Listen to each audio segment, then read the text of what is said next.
विद्रोह प्रभात live channel की खबरें निरंतर देखने के लिए इस चैनल को सब्सक्राइब करें। सब्सक्राइब करने के लिए सबसे पहले इस सब्सक्राइब बटन को दबाएं। सब्सक्राइब बटन को दबाने के बाद में यहाँ पर बेल आइकन आ जाएगा। बेल आइकन को दबाते ही विद्रोह प्रभात की खबरें आप तक निरंतर पहुंचती रहेगी।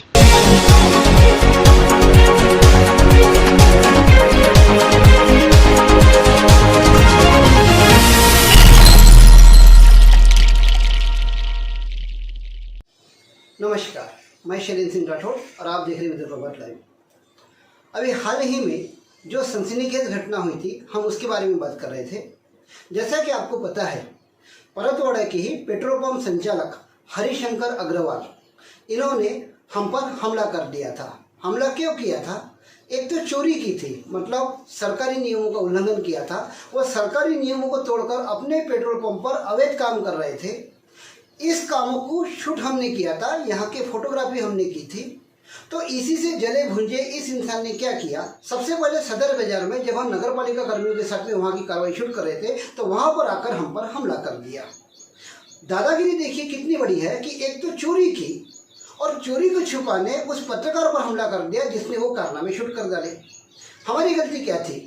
आज मुख्यमंत्री ने जो आदेश दिए, आज जिलाधिकारी ने जो आदेश दिए, बस उसी को हम फॉलो कर रहे थे। मुख्याधिकारी और कलेक्टर साहब के सीधे आदेश थे कि पत्रकार की जिम्मेदारी बनेगी कि कहीं अगर कोई ऐसी अनुचित घटना दिखे तो उसे प्रशासन तक पहुंचाए। यही जरिए के काम हमने यहाँ पर किया था। हमने हमारी जवाबदारी समझकर जितने भी यहाँ पर गलत काम दिखे, इससे पहले शूट किया। शूट करने के बाद में सबसे पहले इसकी कल्पना यहाँ के जो मुखिया है, मतलब SDO साहब, इनके पर्सनल व्हाट्सएप पर डालना शुरू कर दिया। क्योंकि जिले के अधिकारी भले ही जिलाधिकारी है, लेकिन तहसील के अधिकारी SDO साहब है। तो हमने SDO साहब पर भरोसा करके हर शिकायत को उनके व्हाट्सएप पर डालना शुरू कर दिया। वीडियो के सबूत दे दिए थे हमने कि यहाँ पर खुलेआम शराब बिक रही है। वीडियो के सबूत दे दिए थे हमने कि यहाँ पर हर व्यवसायी, चाहे कपड़ा व्यवसायी हो, अनाज व्यवसायी हो, इसने लॉकडाउन में भी अपनी दुकानें खोलकर, शटर खोलकर गिराई शुरू कर दी थी। ये सारे सबूत होने के बाद में किसी भी विभाग ने इन पर कार्रवाई नहीं की। क्यों नहीं की? अब इसकी शिकायत हम जिलाधिकारी साहब से करने जा रहे हैं कि आखिर में अचलपुर के अधिकारियों ने इतने सबूत होने के बाद में इन लोगों पे कार्रवाई क्यों नहीं की। और हम बात कर रहे थे हरिशंकर अग्रवाल की। हरिशंकर अग्रवाल ये मानसिकता से गुंडा इंसान है। इसके पहले भी बहुत से कारनामे इंसान कर चुका है। तो सबसे पहले आज हम जो आपके सामने कारनामा ला रहे हैं, ये कुछ महीने पहले का ही है। कुछ महीने पहले नगर पालिका के कर्मचारी यहाँ के पेट्रोल पंप पर पहुंचे थे, क्योंकि इनके भाई मुकुंद अग्रवाल का था। मुकुंद अग्रवाल के पेट्रोल पंप पर इनकी जगह पर आ रही थी और यहाँ पे सड़क का बांधकाम होना था। तो ये जगह तोड़ने के लिए नगर पालिका का दोस्ता पेट्रोल पंप पर पहुंच गया। आज सरकारी कार्रवाई चल रही थी, नगर पालिका के अधिकारी कर्मचारी यहाँ पर पहुंच गए थे। ये सरकारी कर्मचारी अपना सरकारी काम ही कर रहे थे, लेकिन आज गुंडागर्दी की हद देखिए। सबसे पहले मुकुंद अग्रवाल ने क्या किया, यहीं के पेट्रोल पंप से एक बोतल में पेट्रोल निकाल लिया और अपने आंख पर छिड़क लिया। वो छिड़क कर अधिकारियों को धमकाने लगा कि अगर यहाँ का तो काम बांधकाम तोड़ा गया तो मैं खुद को जला लूंगा। तो सबसे पहले आप ये वीडियो देख लीजिए। ये चीफ ऑफिसर के नाम से तुमने क्या कल डाल चुना वहाँ पर, हमको क्या चुना है चुना डालने का वहाँ पर? रास्ते की हाथ तुम्हारी नहीं है, टैक्स भर रहा है, SDO के पास टैक्स भर रहा है, आपके पास क्या दखल है? अरे रास्ता उधर उधर बढ़ो, रास्ता तुम्हारा उधर उधर बढ़ो। बातचीत कर रहे? अरे भैया नहीं, इसको अंदर करूंगा मैं।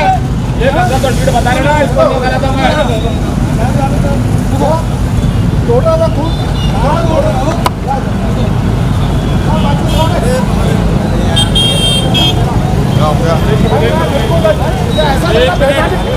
भाई की दादागिरी है, नोटिस दिया क्या आपने? इसका भाग अभी अधिकारी देना चाहिए, कैसा बोल रहे हो? ऑफिस में आके लोग बहुत बड़ा कुर्सी है।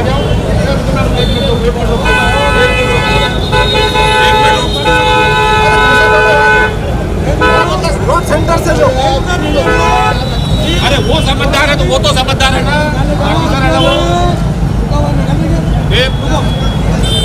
बंद कर रहे भैया, वीडियो बंद कर भैया वीडियो।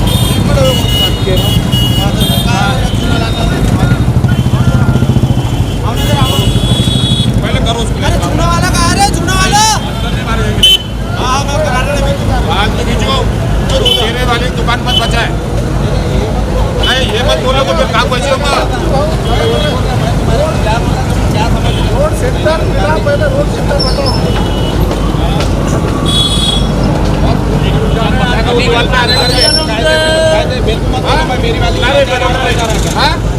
मेरे वाले की तो बात कर रहे हैं, तू बता रहे हैं, बता मेरे को तो मेरी बात करेंगे। ओ विजो मत करे अभी मत करो, एक मिनट खामोश हो जाओ,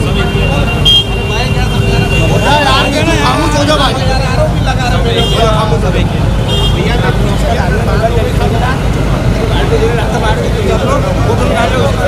जैसे कि आपने वीडियो में देखा, एक भाई ने अपने ऊपर पेट्रोल छिड़क कर धमकाना शुरू कर दिया, तो दूसरे भाई ने मैं तुमसे निपट लूंगा, मैं इसको जेल में भेज डालूंगा, यहाँ तक कि वहां पर जो वीडियो का कैमरामैन जो वहां पर शूट करा था उसे भी धमकी दी कि तेरा कैमरा बंद कर, तेरा क्या, और कैमरा छीनने के लिए वो आगे बढ़ गया।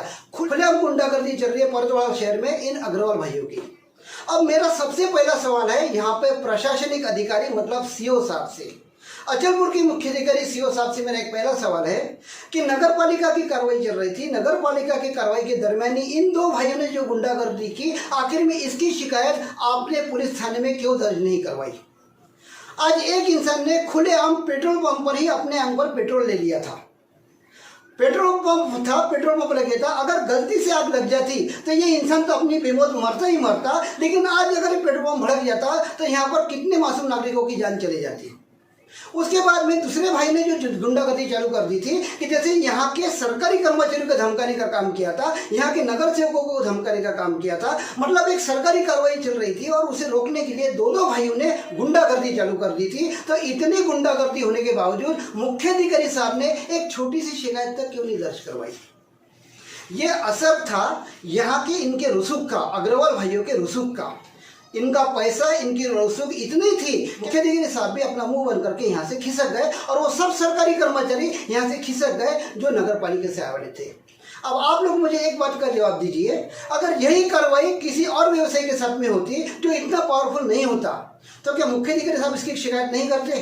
कि यहाँ के कर्मचारी पुलिस थाने में जाकर शिकायत नहीं करते कि हमें धमकाया गया या हमारे साथ में मारपीट की कोशिश की गई है? लेकिन किसी ने भी ये कुछ नहीं किया, क्योंकि इन्हें पता था कि सामने के लोग गुंडे हैं, सामने के लोग पैसे से रुसूखदार है और ये हमारा आगे कुछ भी कर सकते हैं। इन्हें अपनी जान का डर था और इसी डर की वजह से मुख्य अधिकारी से लेकर यहाँ का कोई भी कर्मचारी सामने नहीं आया।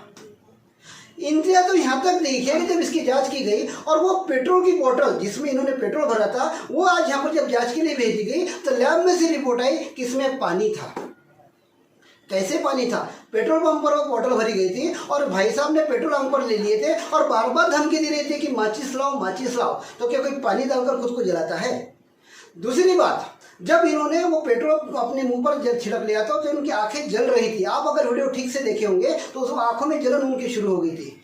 इतना होने के बावजूद आज इनके पास में पैसा था, इनके पास में रसूख थी, इन्होंने अपनी लैब की रिपोर्ट तक बदलवा दी। हमारा खुला आरोप है कि इसकी रिपोर्ट बदल दी गई थी क्योंकि पेट्रोल पंप पर पेट्रोल लिया गया था, पेट्रोल छिड़कने के बाद में इनकी आंखें जल गई थी। अच्छा ठीक है, एक बार हम ये मान भी ले कि उस बोतल में पेट्रोल नहीं था, इस बात को भी हम मान लेते हैं कि उस बोतल में पेट्रोल नहीं था, लेकिन फिर भी एक विषय ये था कि सरकारी कर्मचारी और अधिकारियों को धमकाया जा रहा था, पेट्रोल डालने के नाम पर धमकाया जा रहा था, खुद को जलाने के नाम पर धमकाया जा रहा था। और दूसरा भाई जो हरिशंकर अग्रवाल था ये तो खुलेआम धमकियां दे रहा था, मैं तुझसे निपट लूंगा, मैं इसको अंदर डाल दूंगा, नगर सेवकों को धमकियां दे रहा था। ये सब क्या चल रहा? खुलेआम दादागिरी, खुलेआम गुंडागर्दी चल रही थी। फिर भी एक भी विभाग ने, नगर पालिका विभाग, न पुलिस विभाग, किसी भी विभाग ने न कार्रवाई की न कुछ किया, सब मुंह बंद कर बैठ गए। ये सब क्या हुआ? ये खुलेआम दादागिरी इन लोगों ने सहन करना क्यों शुरू करा? एक पैसे की पावर और एक रसूख की पावर। लेकिन विदर्भ प्रभात ऐसे किसी भी रसूखदार इंसानों से नहीं डरता। ऐसे कितने ही लोग आएंगे और जाएंगे, लेकिन विदर्भ प्रभात का काम करने का तरीका यही रहेगा। अब हम बात करते हैं हरिशंकर अग्रवाल की। हरिशंकर अग्रवाल ने अपने चोरी छिपाने के लिए हम पर खुलेआम हमला कर दिया था भर चौक पर। 40 से 50 लोग की भीड़ थी। पुलिस प्रशासन क्या कर रहा था? लॉकडाउन था, इतवार का दिन था, इतवार के दिन 40-50 लोग उस चौक पर क्या कर रहे थे? ये सवाल है हमारा यहाँ का पुलिस प्रशासन से। 40-50 लोग यहाँ पर जमा हो जाते हैं, एक भीड़ जमा हो जाती है, उग्र हो जाती है और वो हम पर हमला करती है। पुलिस प्रशासन क्या कर रहा था? दूसरी बात, यहाँ पर ये जो काम पेट्रोल पंप पर खुलेआम ये जो काम को चल रहे थे, इसको रोकने के लिए नगर पालिका प्रशासन था, ये क्या कर रहा था? खुलेआम पेट्रोल यहाँ पर हर किसी को दिया जा रहा था। जिलाधिकारी के आदेश को बिल्कुल लताड़ा जा रहा था और एक पत्रकार ईमानदारी से काम कर रहा था तो उस पर हमला किया गया।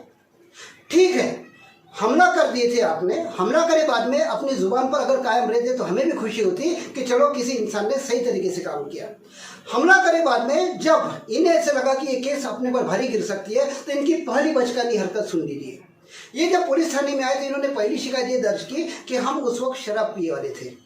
पूरे अमरावती जिले को पता है कि हम शराब का तो सेवन छोड़िए, हम शौक सुपारी का भी सेवन नहीं करते। इसके बावजूद इन्होंने शिकायत दर्ज कराई थी जो कि मेडिकल में क्लियर हो गया था। यहाँ से बच गए थे तो इन्होंने दूसरी शिकायत ये कराई, जब मेडिकल हो गया और मेडिकल में उनका ये हथकंडा फेल हो गया कि शराब का हथकंडा फेल हो गया तो परतोड़ा पुलिस थाने में पहुंचकर इन्होंने शिकायत ये दर्ज कराई कि हमने इनसे 10,000 रुपये की डिमांड कर डाली, मतलब हमने इससे वसूली कर डाली। अब इस पागल इंसान को ये नहीं पता था कि ये जो वीडियो हमने आपको बताया था, जो पेट्रोल पंप पे जो पूरा तमाशा हुआ था, ये वीडियो हमें उसी वक्त मिल गया था। ये वीडियो मिलने के बाद में हमने इसकी जानकारी लेने के लिए मुकुंद अग्रवाल इनके घर पर जाकर इनसे बातचीत की थी। तब मुकुंद अग्रवाल इन्होंने हाथ जोड़कर विनती की थी कि ये वीडियो का आप आपके न्यूज़ चैनल पर मत डालिए, बेवजह बदनामी होगी। वे हाथ जोड़कर रिक्वेस्ट की थी तो उनकी रिक्वेस्ट का मान रखते हुए कि ठीक है हम इस न्यूज़ को नहीं लेते। हमने बड़प्पन सिर्फ इसलिए बताया था कि एक तो लैब की रिपोर्ट नेगेटिव आ गई थी और वो इंसान जहाँ तक वो एक समझदारी से हमसे रिक्वेस्ट कर रहा था। अगर हमें वसूली करना होता तो हम उसी टाइम में कर लेते थे। अगर हमसे पैसे मांग लेते तो हम तो इस इंसान से पैसे मांगकर उसी वक्त मोकले हो जाते थे। लेकिन हमें एक इंसानियत थी कि हमने एक चीज़ को संवाद इसलिए लिया था कि लैब की रिपोर्ट वहाँ पर उनके मन मुताबिक आ गई थी। लेकिन आज हमें ये न्यूज़ आपको इसलिए बतानी पड़ रही है कि एक भाई के कारनामे छिपाए थे हमने उस इंसान के रिक्वेस्ट करने पर, लेकिन इस दूसरे भाई ने काले कारनामे तो किया ही था लेकिन रिक्वेस्ट करने के बजाय हमला कर दिया था। अब ये कौन सा काम करने का तरीका था? ये थी गुंडागर्दी की एक इंतहा जिसे हम किसी हालत में बर्दाश्त नहीं करेंगे। इसकी शिकायत हम जिले के एसपी और कलेक्टर साहब से तो कर ही रहे हैं, साथ में ही न्यायालय में हम हमारी शिकायत दर्ज करा रहे हैं कि कोरोना के टाइम में जब हमारा मीडिया पूरी ईमानदारी से काम कर रहा था, जब इन जैसे चोर उचक्कों को और कालाबाजारियों को सबके सामने ला रहा था और प्रशासन के अधिकारियों को इसकी जानकारी दे रहा था, तो आखिर में प्रशासकीय अधिकारी एसडीओ साहब, मुख्याधिकारी साहब, थानेदार साहब, इन लोगों ने इनका सपोर्ट क्यों किया? हर शिकायत पर इन्हें कार्रवाई करनी चाहिए थी। एसडीओ साहब को कार्रवाई करनी चाहिए थी, मुख्याधिकारी साहब को कार्रवाई करनी चाहिए थी, थानेदार साहब को कार्रवाई करनी चाहिए थी। दारू की शिकायत हमने की थी प्रूफ के साथ में, दुकानें खुले होने की शिकायत की थी हमने प्रूफ के साथ में, हर एक की प्रूफ हमने हर अधिकारी को दे दिए थे। इसके बावजूद खुलेआम दारू बिक रही थी और खुलेआम दुकानें शुरू थी। जिस दिन हर्षिका नगर इन्होंने हम पर हमला किया था उस दिन इतवार था और इतवार के दिन ये जब स्क्रीन पर देख रहे हैं, ये जो कार्रवाई करी थी नगर पालिका प्रशासन कर रहा था, जहाँ के 2 दुकानों से गिराइकों को बाहर निकाला गया था, मतलब दुकानें शुरू थी और उसमें गिराइकी शुरू थी। इतवार के दिन दुकानें कैसी शुरू थी, यहाँ पर इतनी यहाँ के व्यापारियों को आज़ादी कैसी मिल गई, इतनी गुंडागर्दी कैसी आ गई और यहाँ के प्रशासकीय अधिकारियों का इन पर जोर क्यों नहीं रहा, किसी भी प्रशासकीय अधिकारियों का यहाँ पर डर धाक क्यों नहीं रहा? बस यही सवाल अब हम यहाँ के कोर्ट से पूछने वाले हैं कि आखिर में हमने मुख्यमंत्री के आदेश के पालन करके क्या गलती की, जिलाधिकारी के आदेश के पालन करके गलती की? इन कालाबाजारियों की आज हमला करने का हिम्मत जाती है तो यहाँ का प्रशासन क्या सोया हुआ है? यहाँ के प्रशासन ने इसको और चुप्पी क्यों साध ली है? और आज एक इंसान खुद को बचाने के लिए काम करने वाले पत्रकारों पर वसूली के अगर इल्जाम लगाता है तो आगे ईमानदार पत्रकार किस तरीके से पत्रकारिता करेंगे? बस यही सवाल अब हमें यहाँ पे सम्मानीय न्यायालय से पूछना है। तो इसी तरह की खबरों के साथ में हम आपसे आगे भी मिलते रहेंगे। तब तक के लिए इजाज़त दीजिए। नमस्कार।